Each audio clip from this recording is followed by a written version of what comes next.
So who's in charge of culture at your organization? Does it come from the bottom up? Does it start from the top down?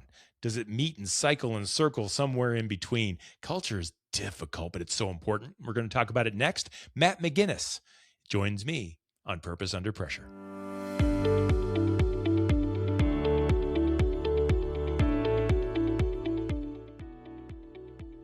Well, welcome back. My name's Brian, and this is Purpose Under Pressure. It's a podcast about developing sales and leadership success on purpose and under pressure. It's brought to you by the professional sales and leadership training team at Sandler by the Ruby Group. You'll find them in Akron and in Columbus, Ohio. They're in Jacksonville, Florida. They're in Capital Region, New York. They're wherever you are. And I've seen them go to all ends of this great country to serve their customers and take care of business in the right way. They do things personally. They do things on purpose, which is why I like them as part of this show. And they do things based on how you want to do them. Or do you have some goals? Do you have some ideas on what you're trying to accomplish? Do you have some size ranges that you're trying to be within, certain customers that you'd like to reach? How do you want to do it? Do you just want to guess and hope and pray?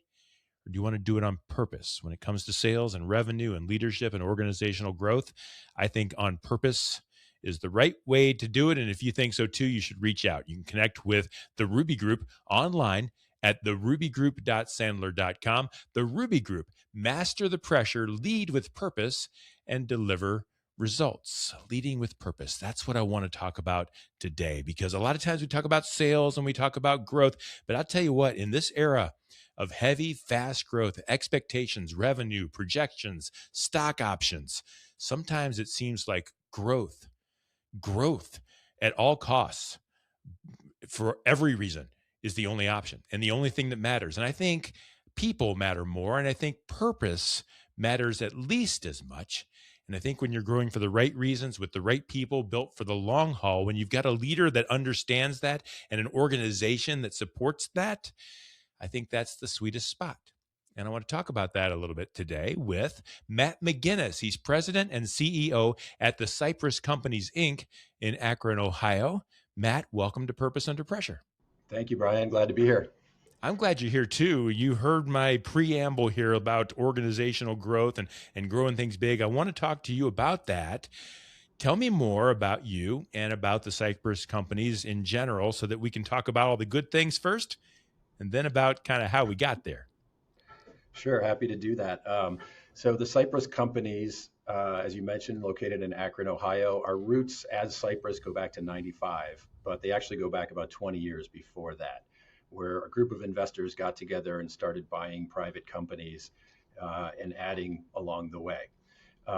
In 95, those investors split 3 different ways. We are one branch off that tree, and we have continued as such. So we have 5 industrial, manufacturing, and 1 distribution companies. They're located all in the Midwest. And we're happy to be a group of private companies with our own management teams, our own banking relationships, and they pretty much make their own decisions.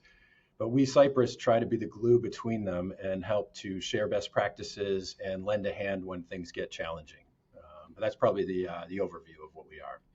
Why do the 5 organizations, or in any situation, why do the companies within an umbrella need the umbrella to stay on track and kind of be that glue for them? What could go wrong otherwise?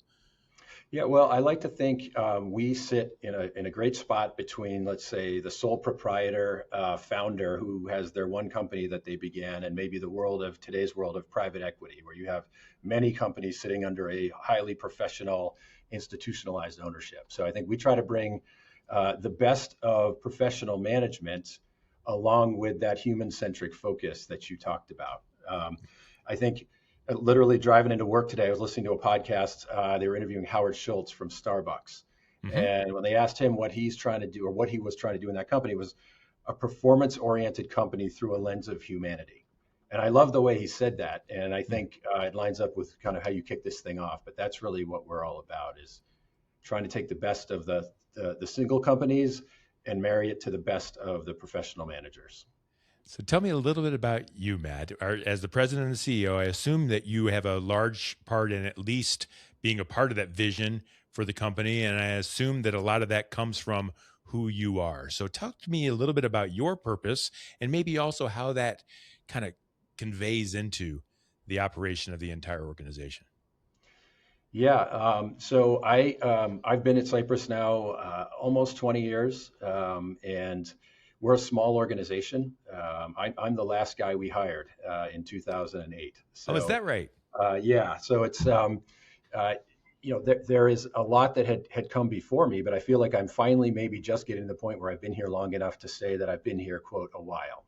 Um, so the reason I bring that up is that because in coming in here, I was fortunate to be walking into a group of companies with this wonderful, inclusive, collaborative culture that I honestly thought I understood before I got here, but it's even better than I thought it was. Okay. And so I take my role very seriously as one of the people, along with my business partner, who sit in all the board meetings. We're in all the cash flow calls with our companies. We're in all the president's meetings. These are recurring meetings that we do, and we see, quote, everything. And so our responsibility is to feed that back productively to the part of the group that needs to know that. So if somebody struggled with a customer not paying on time, what did they do? How did they get them to pay? Somebody struggled in a working capital pinch as a customer scaled up quickly. What did they do? How did they get the cash? Somebody's looking for a better way to communicate with their lender. Well, we've got an example for that too. Probably COVID was unfortunately kind of the shining example of when this really came to bear, where we had 5 companies addressing these never before seen challenges. I need a policy for this. I need a way to take the temperature of all my employees quickly. Great. Somebody's already done that. Do this. Oh, you need that? We've already done that too. Do this. So that's really where I think we were doing our heavy push-ups and sit-ups of this collaboration that's really come to its own now. Now it's just something we do, I like to think. But that's a really important part of how we manage the businesses, or maybe how they manage us. Did your organization change during COVID, or did your policies and procedures that you had put in place on purpose allow you to kind of guide that really unknown obstacle that was in all of our ways? Well, I think I'd love to say that we had this all in place and we just had to flip the switch and turn it on. But I think COVID forced us to do things differently and think differently. But I will say that we were thankfully prepared in terms of our IT infrastructure here at Cypress Mhm. to be able to quickly do that and then make recommendations to the companies. But companies also made a lot of recommendations to each other and us, and we just served as the conduit to make sure that that communication flowed. So I think it made us a lot better than we were. I think if I had to pick a word there, it'd probably be intentional. It made us, when you got to get online with somebody and talk to them, you have to have a better idea of why you're meeting, what you're going to talk about, as opposed to just drop it in their office down the hall. Both are good, both have a purpose, but I think our intentionality got better during that time, and that's continued to be the case. Yeah, and I've heard that from many business owners and business leaders is like we learned a lot from COVID, but COVID learned something from us too. We knew what we were doing, and we had to change, but we had some principles in place. And so I'm interested in some of the hurdles, some of the things that you've had to overcome along the way as an organization. Maybe you have as a person. You're kind of I think we're going to get to the idea that your entire organization is on purpose. But I'm interested in some of the hurdles that you've overcome as you've grown. Yeah, I mean, I think one of them is, like I mentioned, the wonderful culture that this group benefits from, and I give all the credit back to our founder who put this in place decades ago, and we've enjoyed that. But as I spent a little bit of time here, what I came to realize is that we may have been being a little bit passive about performance, and I think if you want to liken it to agriculture, we were happy when it rained and the crops grew, but we weren't necessarily doing everything we could to proactively irrigate and make sure that the crops grew, even if the weather wasn't ideal. And so I think first and foremost, we've always looked at it as, maybe like a doctor with the Hippocratic Oath would, which would be first and foremost, do no harm. Because we have this wonderful culture underlying what we do. However, we have recently in the last couple of years started to be more explicit and intentional about performance expectations. And there was some hand wringing with that, I will say, but honestly, I think every single one of the leaders of the companies has come back to me at one point or another and said, thank you for that. Like we actually appreciate knowing what the target is, where we're aiming, and that you're here to help us do that. And that's also another really important part of how we operate, which is Cypress is really big on the what, but we leave the how up to the companies all the time. Another example somebody gave to me is that being on the board of directors of company is an opportunity to look in a window, but it is not a door.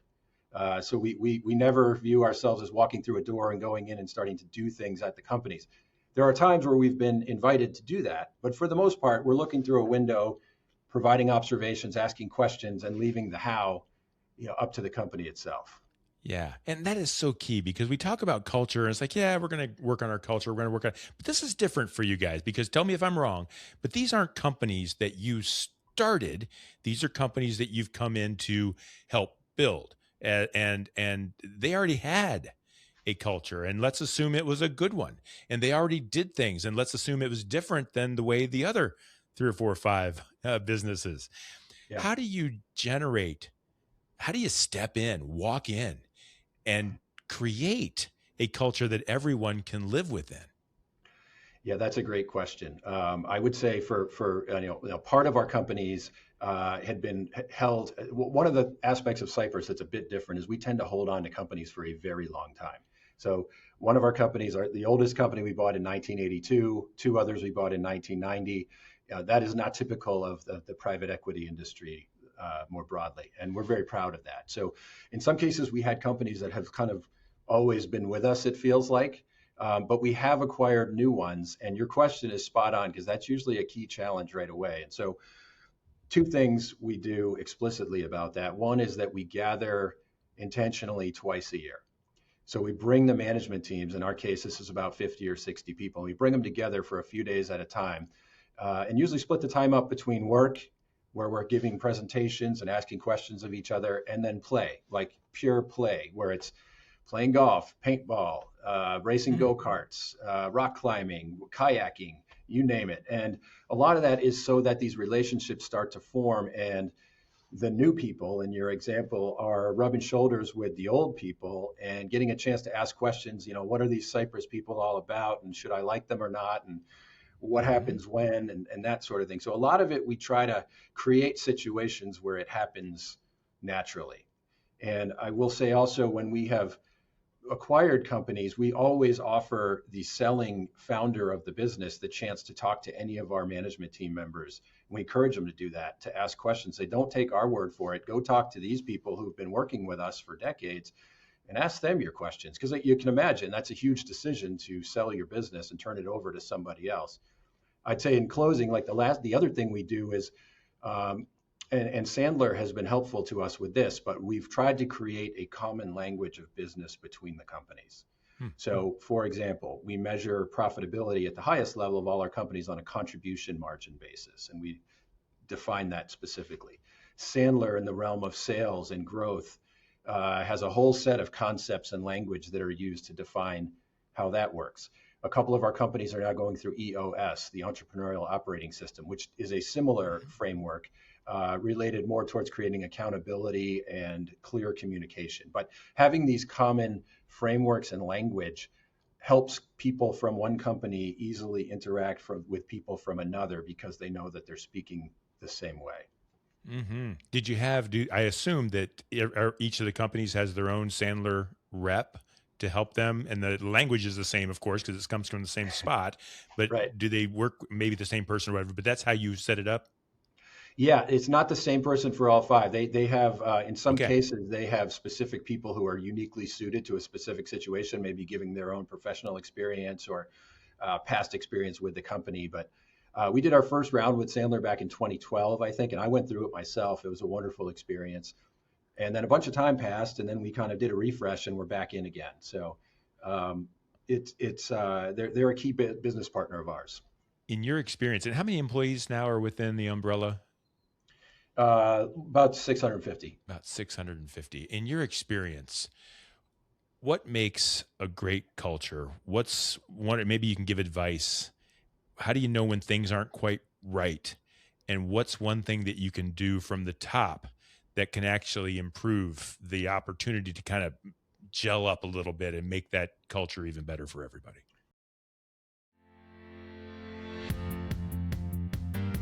Looking at the typical salesperson, everything they do day in and day out, if we simplify all of that and really boil it down, they have two superpowers. First superpower that salespeople have is how they behave. Second superpower they have is what they say. As a seller, we only have two problems. We either said something or did something that we should not have said or done, or we didn't say something or do something that we should have said or done.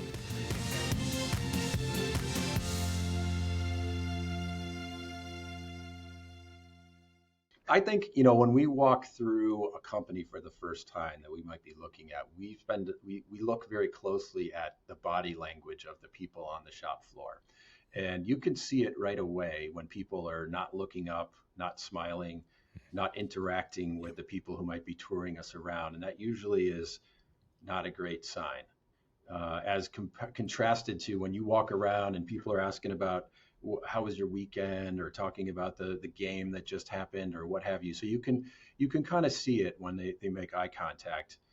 The ingredient that I think is really necessary, and I've seen it when it's been missing, I would say is vulnerability. Like people being okay with being vulnerable, particularly on the management team, because I think we've seen a number of instances where it was not okay to be that way. And so people would sort of quietly sit there with all sorts of thought bubbles above their heads, not saying a word because they were afraid of being wrong or not the right time or what have you. And so I think we really try to create an environment where people feel comfortable to speak their mind, even if it might not be popular. And I think that's a big part of what some of the transitions of our companies, how they have transitioned from when they first got to know us towards working with us.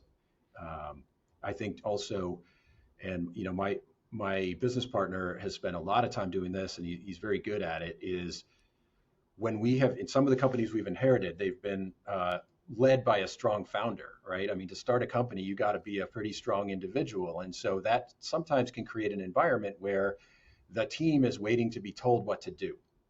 And then when we come in and flip it around on them and say, we want you to tell us what to do. You are the experts in this industry. Where have you been constrained? Where do you need more capital? Where do you need more people? Where do you need more technology? You tell us.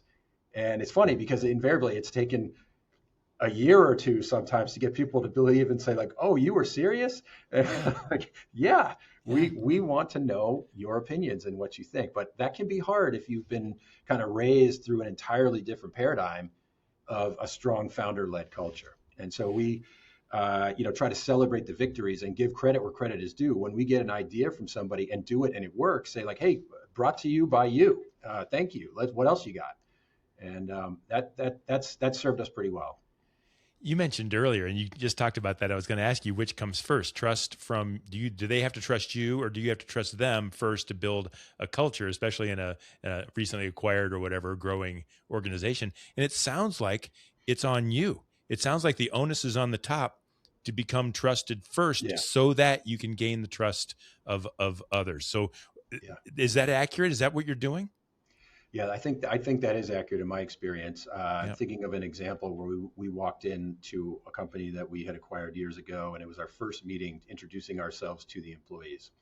And it was early on a rainy morning, and we're in the cafeteria, and my former colleague is up in front of them, and this company's been through bankruptcy and like 3 owners in the last 5 years, not a good situation. And he's introducing our profit sharing program to them, where we take 20% of pre-tax profit and distribute it back to the employees at all of our companies.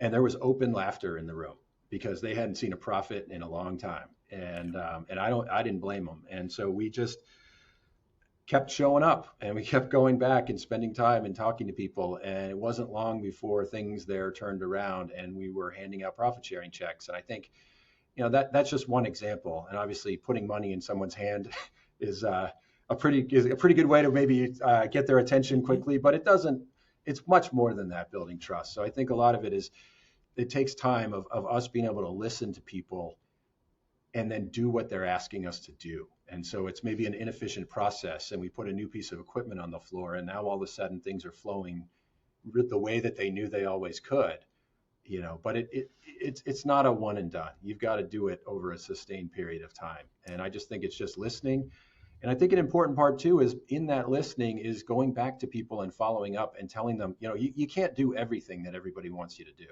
but you can follow up and tell them, hey, you know what, we considered that idea, and there were three great things about it, but here's the one thing that maybe we didn't consider. So it's not right now, but we're going to hang on to that. So we do always try to follow up with people when they give us ideas.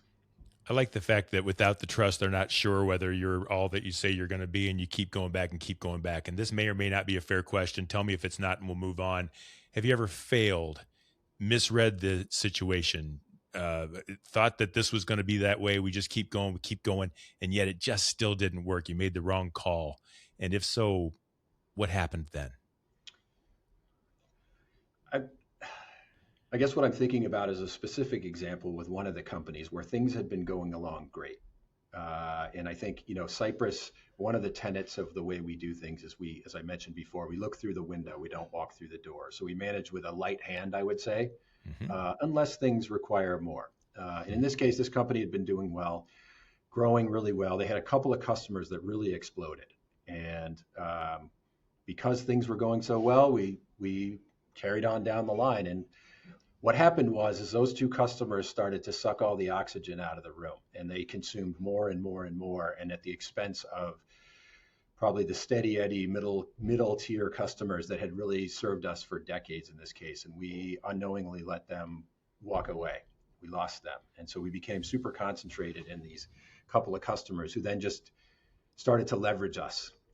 And, there wasn't one specific decision that happened along the way, but after a while we looked at this and said, you know what, our profit's not what it used to be. And we're getting a lot of complexity here that's driven into our business by these customers. How do we let this happen?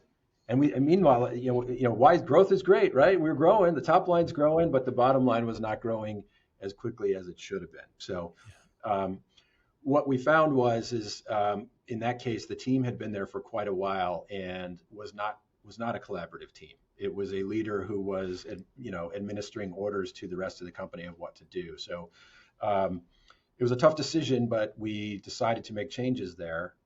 My partner went in and spent probably the better part of 2 years rebuilding the team into a group that collaborated, that communicated. I like the term, none of us is as smart as all of us. That's really what we were trying to build there. And to their credit, they did it. See, that's amazing. And I hope people caught that. You talked about the problem you got into, and your next statement was, how did we let that happen? You owned it. And you didn't rehearse that. That's just the way you understood it. That's what happened. And your story changed from what I anticipated. I anticipated, we made the wrong call. This didn't work. That didn't work. We had to sell. It was unfortunate. No, you stuck with it because how did we let that happen? And now it's turning around. And I didn't expect that answer. And congratulations. That's the right way to get things done. Yeah. I mean, I think, the we is a very important word in our culture. At no point, like I said, like we do not, we leave it up to the companies to choose how they want to do things. That was a specific case that required a little bit of a heavier hand because it just wasn't going in the direction we wanted it to. But we, we're here to help them as they need it, but it's up to them to make the changes that they want to make. And they're doing it. It's a little bit more time, and this thing's really going to go. And I think their next great challenge is going to be how are we going to onboard all this volume? They specifically, a couple of our companies have these wonderful opportunities with data centers right now. And, talking about 50 to 100% multi-year growth rates that you just don't see in the industrial economy. So we are doing everything we can to capitalize on these opportunities because I don't know, they could be once in a career type opportunities. But being ready for that and having the muscle memory and the companies and the leadership teams to address these kind of challenges. To me, this is a positive COVID, where it's turning the company inside out, but in a good way, And so that's the hurdle that's coming is this never before seen opportunity for growth and how to manage that. It inspires this question, and this kind of we'll wrap up on this, Matt, if it's okay. Is your role to grow Cypress, or is your role to help grow the businesses that make up Cypress? I think there's a serious difference there, but what are you focused mostly on? That's an easy answer. Our focus is always on the companies. Perfect. We Cypress are here by default to serve them, and our goal is to get them whatever they need within reason when they need it, and like I said, help to be the connective tissue between each of the companies. I mean, I think that is our strategic competitive advantage, is the fact that we are a group of 5 companies, and anyone in any job, there are 4 other people who are friendly people who will take their call with whatever their challenge or their opportunity is. And I think we want to use that to our advantage, and we try to do that. So we're the grease, and we try to listen very intently and make connections when possible. And as you try to grow in the future, are you going to try to take advantage of this opportunity now and stick with 5? Or if a opportunity comes that looks ripe and perfect, will you expand? Sometimes the hardest thing to do is to say no. Yeah. And yet sometimes opportunities are so great. What's the future look like as far as that goes, as far as strategy for growth? Yeah, we say no a lot. Do you? And it is a very powerful word. And I think, it comes through Sandler loud and clear, but a fast, firm no is the next best thing to a yes, so that you don't waste any time on it, as odd as that sounds. But I would say we are quite interested in doing add-on acquisitions. If there is a company that fits with one of ours, I think putting that in the hands of our trusted teams who know what to do with it is a safer and probably more profitable bet than plunging into a new industry that we may not know as well. So that's how I would look at it. Maybe so. I know in all my careers in sales and things, it's always about who's new, who's next. The manager always wants to know what's your pipeline look like. And I always kind of liked really taking care of my current customers. I know that's not the greatest thing for a salesperson always to do, but I always felt that it was easier to hold on to a current customer and grow a current customer than to add a new one, and far less expensive.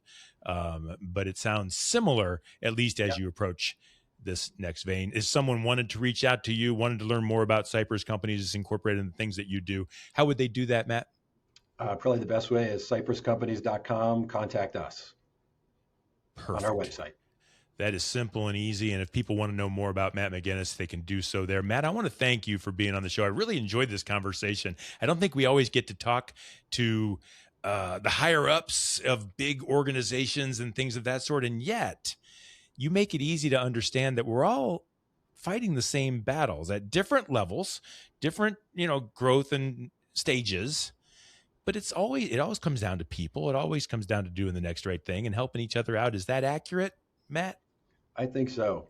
So. I mean, I think I am much happier working on operational challenges at the business than, out hunting for the next deal to acquire.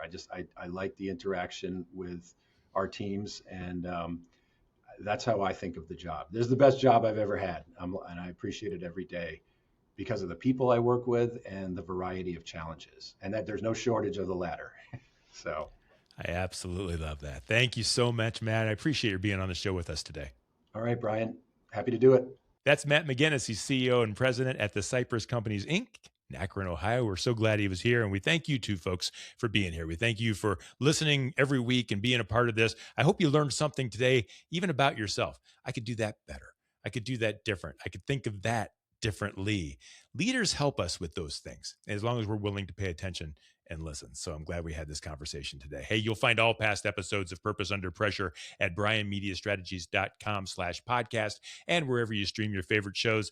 This show is and has been and will hopefully for a long, long time be brought to you by the Ruby Group. Master the pressure, lead with purpose, deliver results. And until next time, no matter how high the pressure gets, stay on purpose.